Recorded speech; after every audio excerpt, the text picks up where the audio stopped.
जी नमस्कार, मैं राजन राही। सच की रफ्तार में आपका बहुत बहुत स्वागत है। दर्शकों, हमारे साथ है श्री जनेश बड़ाना जी। जनेश बड़ाना जी अपनी जन सेवा के नाम से ज़्यादा चर्चित है। अभी कोरोना काल में उन्होंने बेचिंता होके, बेफिक्र होके खूब लोगों के लिए खाना बांटा। इस मुद्दे को मैं कहना नहीं चाहता था, फिर भी मैं बता रहा हूँ। एक जन सेवा इनकी हमेशा से जारी रहती है, किसी पद पे बिना रहने के बाद भी। RWA के चुनाव जीते हैं। आइए उनसे मिलते और चर्चा करते हैं कि आगे उनकी क्या रूपरेखा और क्या रणनीति है। श्रीमान जी नमस्कार। नमस्कार जी। सर, सच की रफ्तार में आपका बहुत बहुत स्वागत है। मैं आपसे गुजारिश करूंगा कि एक बार आप अपना अगर परिचय बता दें तो बड़ी मेहरबानी होगी। मैं जनेश बड़ाना, RW प्रेसिडेंट बुंदल कॉलोनी नवनिर्वाचित, और दूसरा मैं यहाँ से RW अपने block president Sonpur ward Bihar का। मैं निस्वार्थ सेवा गरीबों की करता आया हूँ, करता रहूँगा। आपको पता होगा, जब भी कोई मेरे को जिम्मेदारी, जैसे लॉकडाउन के अंदर आपने मेरे को, पिछले लॉकडाउन में आपने देखा था मेरे को कंटिन्यू मैंने 3 महीने राशन बांटा।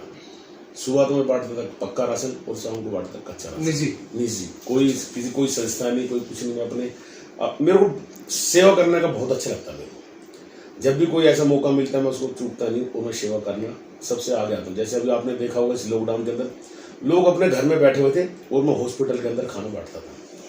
यहाँ तक कि मेरे साथी थे, दोस्तों भी कहते जने भाई वहाँ हॉस्पिटल के बाहर खाना मत बांटो, क्योंकि लोग कोरोना काल, इस महामारी में कोई ना कोई हर घर में हर दोस्त कोई ना कोई इस बीमारी से ग्रस्त है। तो मैंने कहा जो ऊपर वाला करेगा मैं उसको देखूंगा, पर मैं गरीबों की सेवा जरूर करूंगा।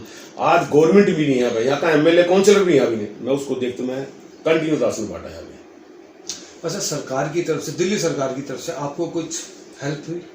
MLA, मैं कह रहा हूँ दिल्ली सरकार छोड़ो, यहाँ के MLA भी नहीं आए, यहाँ पर यहाँ के काउंसिलर भी नहीं आए। यहाँ पे कंटिन्यू मैंने राशन बांटा, सुबह शाम जाके। सुबह तो अपने हॉस्पिटल बांटता था और शाम को ज्यादा झुग्गी में बांट करके आता था मैं यहाँ पर। लोग कहते थे कि देखो जनेश बड़ाना यहाँ पे आते हैं और राशन बांट के जाते हैं, ना का MLA कभी दिखाई दिया, ना काउंसिलर दिखाई दिया। अच्छा सर, जो आपकी जन सेवा है इसका उद्देश्य क्या है? सिर्फ मैं चाहता हूँ कि हर आदमी, कोई गरीब भूखा उठे तो सही, पर गरीब सोए ना हो। जैसे मानवता के लिए, कोई वोट बैंक नहीं, कोई वोट बैंक नहीं, कोई कुछ नहीं, सिर्फ मानवता के लिए करता है। और ये जारी रहेगी जब तक सांस है तब तक आस है। मैं इस काम को जारी रखूंगा। बड़ी महत्वपूर्ण बात है। अच्छा, क्या आप 2022 में नगर निगम पार्षद के चुनाव लड़ने की रणनीति बना रहे हैं? अभी तक तो ऐसा मेरा कुछ मूड नहीं है। अगर सरकार मेरे को मौका देती है, अगर इसमें लायक समझती है पार्टी मेरे को, मैं उससे चुनाव लड़ूंगा। कांग्रेस सरकार की बात कर रहे हैं आप? हाँ, कांग्रेस पार्टी अगर मेरे को लायक समझती है, मैं कांग्रेस पार्टी से चुनाव लड़ूंगा। अगर पार्टी अगर डिसाइड करती है तो आप चुनाव लड़ेंगे, नगर निगम पार्षद। अच्छा, पार्टी चुनती है और आप जीतते हैं, तो सबसे मुख्य उद्देश्य और सबसे ज्यादा प्राथमिकता आप किस चीज को देंगे अपने वार्ड में? मैं सबसे पहले देखा बेरोजगारी को दूंगा ध्यान। गरीब जो लोग परेशान है, गरीब बेचारे परेशान है, पेंशन नहीं है, तनख्वाह नहीं है, काम धंधे नहीं है, हर आदमी परेशान है। सबसे ज्यादा बेरोजगारी पर ध्यान दूंगा मैं। मतलब जो आपकी प्राथमिकता होगी वो सबसे पहले बेरोजगारी होगी मेरी। मैं अगर ऊपर वाले ने मेरी कलम में साइन डाली, मैं कहना नहीं चाहता, करके दिखाऊंगा काम। 200 लड़कों को मैं रोजगार दूंगा यहाँ पे। 200 लड़कों को आप कैसे रोजगार दे सकते हैं? क्या प्लान है? प्लानिंग जैसे प्राइवेट है, लिमिटेड है, जो भी कोई कार्य है, NGO है, कुछ भी है, मैं 200 लड़कों का मैं टारगेट लेकर चलूंगा, कार्य जरूर करूंगा। मतलब ये आपने संकल्प ले रखा है? संकल्प ले रखा, 200 लोगों को काम देना है। मतलब रोजी रोटी का आप बंदोदस्त कर रहे हैं। और दूसरे जैसे लोग परेशान है, मैं अपने निस्वार्थ कह रहा हूँ, निजी सेवा करना। मैं कम से कम 500 पेंशन बनाऊंगा उस समय। 500 पेंशन अपने। आपके वार्ड की जनसंख्या कितनी है? 50,000। तो मतलब जिन लोगों की पेंशन नहीं बंधी हुई, उनको मैं दूंगा। उनकी मदद आप करें। जिनका पहचान पत्र नहीं है, राशन कार्ड नहीं है, आधार कार्ड नहीं, उनको चिन्हित करूंगा घर घर जाकर के, उनको मैं पेंशन अपने निजी उसमें दूंगा। अच्छा, बेरोजगारी का जो मुद्दा आप बता रहे हैं, ये तकरीबन 1.5 से 2 साल में बहुत बढ़ गया है। इस एक्चुअल में कहना, दिल्ली सरकार ने कहा तो बहुत कुछ, करा कुछ नहीं है। लेकिन उनका तो कहना 6 साल बेमिसाल। मैं चाहता हूँ कौन से 6 साल बेमिसाल? ना तो पानी माफ किया और ना बिजली हाफ किया। मेरा खुद का 21,000 का बिल है, वो कहाँ कहते हैं 6 साल बेमिसाल? मैं पूछना चाहता हूँ, हमारे क्षेत्र का विधायक है, मैं उससे पूछना कितनी बार 6 साल में मेरे को कहीं दिखाई दिया? कोरोना काल के अंदर कहीं नहीं दिखाई दिया। वो शायद आप राजेश गुप्ता जी की बात कर रहे हैं। मैं अपने क्षेत्र में विधायक की बात कर रहा हूँ, जिनका नाम राजेश गुप्ता है। 6 सालों में 6 बार नहीं दिखाई दी इस कोरोना काल के अंदर, कहीं भी नहीं था वो। यहाँ के जो निगम पार्षद वो दिखाई नहीं दे हमारे को। सिर्फ दिखाना और करना बहुत बड़ी बात है। ये लोग कहते कुछ है, करते कुछ है। जैसे नरेंद्र मोदी है, ऐसे ही है। चाचा भतीजे की सरकार है, ये दोनों एक सिक्के के दो पहलू हैं। तो दिखावे की राजनीति नहीं करेंगे? नहीं करें, बिल्कुल जमीनी स्तर की बात करूंगा, जमीन पे जाकर के बात करूंगा, गरीबों की सेवा की बात करूंगा, माँ बहन की इज्जत, जो हमारे इनकी इज्जत की बात करूंगा, जो हमारे बुजुर्ग हैं उनकी बात करूंगा, जो नौजवान साथी है उनको रोजगार की बात करूंगा। तो आपकी जो लड़ाई है मुद्दों की लड़ाई है सिर्फ। मैं कहना चाहता हूँ, अगर 6 साल में कौन सी इसने सरकारी नौकरी कराई है किसी को? किसको मैं इसने पक्का कराया एमसीडी में? कौन से हॉस्पिटल में इसने बेड डलवाए? कौन सा नया कॉलेज खोला इसने? कुछ नहीं खोला। अगर आज ये मोहल्ला क्लिनिक ना करके ये हॉस्पिटल में बेड डलवाते नहीं तो कुछ नहीं होता है।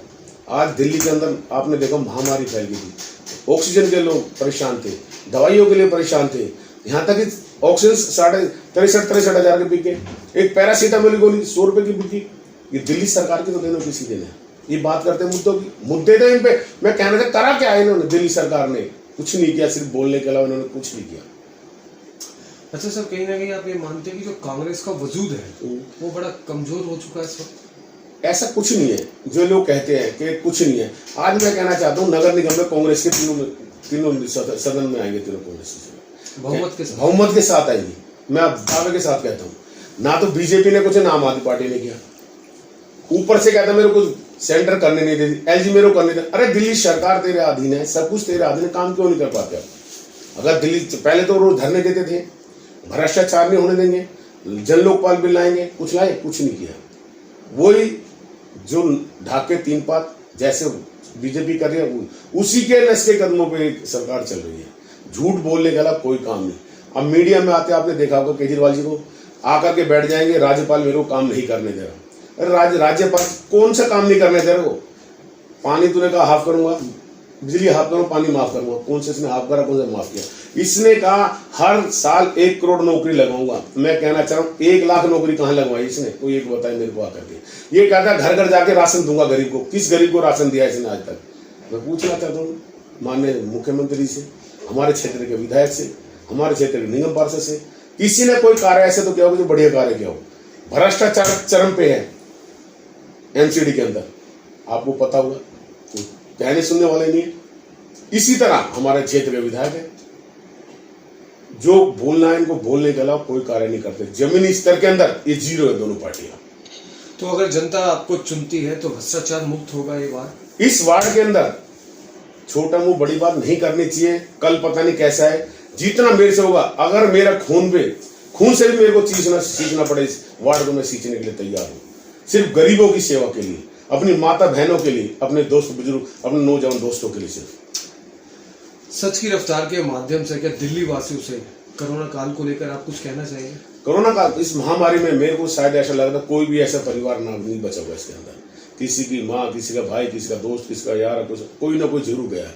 मैं कहना चाहता हूँ लोगों से, उनकी आत्मा को शांति दे और इन दोनों सरकार को सद्बुद्धि दे इस कोरोना काल के अंदर। जो गए लोग, उनकी आत्मा को शांति दे करके इन दोनों को सद्बुद्धि दे, दोनों पार्टी को, आम आदमी पार्टी और बीजेपी को। जी धन्यवाद। तो ये थे जनेश बढ़ाना जी। उन्होंने कहा कि मेरी जन सेवा को राजनीतिक मुद्दे से ना जोड़ा जाए, ये आजीवन तक जारी रहेगी। और दूसरी, उन्होंने कहा कि जनता चुनती है और पार्टी तय करती है और ये जीतते हैं, तो इनका वार्ड भ्रष्टाचार से मुक्त होगा। मैं आप लोगों से भी ये गुजारिश करूंगा, ऐसे जनप्रतिनिधि की हमें और हमारे देश को सख्त जरूरत है, जो निस्वार्थ लोगों की सोच अपनी तरह रखे, उनकी मदद करे, समय समय पे उनके काम आए। ऐसे लोगों की हमें जरूरत है। अब ये जनता को तय करना है कि 2022 में जो एमसीडी के चुनाव होंगे, जनता किसको चुनती है, जनता जनार्दन का फैसला है।